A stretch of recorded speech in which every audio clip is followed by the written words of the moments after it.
کیا اسلام میں ڈپریشن کا کوئی حل ہے؟ بھائی اسلام ہے ہی ڈپریشن کا علاج.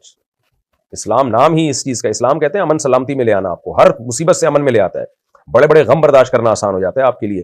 اور اللہ نے ہمیں ڈپریشن سے بچنے کی دعا کیا سکھائی ہے؟ الذین اذا اصابتهم مصیبہ قالوا انا للہ وانا الیہ راجعون.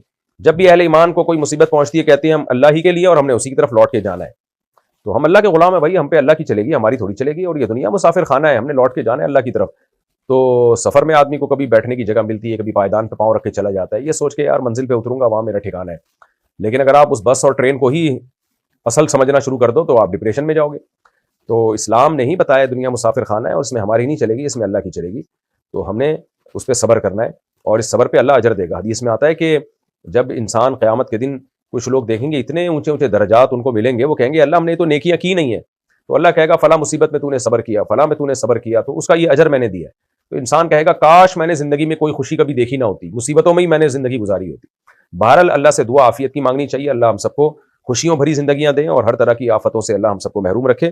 لیکن اللہ نہ کرے, اللہ نہ کرے, اللہ نہ کرے کوئی غم ہمارے قسمت میں لکھا ہو, اللہ نہ کرے, تو پھر اللہ ہمیں اس پہ صبر کی توفیق دے.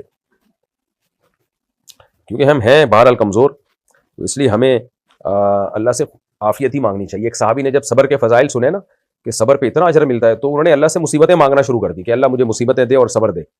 تو نبی نے ان کو منع کیا, فرمایا اللہ سے مانگو نہیں مصیبت, کیونکہ ہم غلام ہیں, غلام ہمیشہ خوشیاں مانگتا ہے, تو یہ عبدیت کے خلاف ہے. تو اس لیے اللہ سے عافیت مانگو. کوئی ہاں غم مقدر میں ہو تو پھر اس پہ انسان کہے کہ اللہ صبر کی توفیق دے.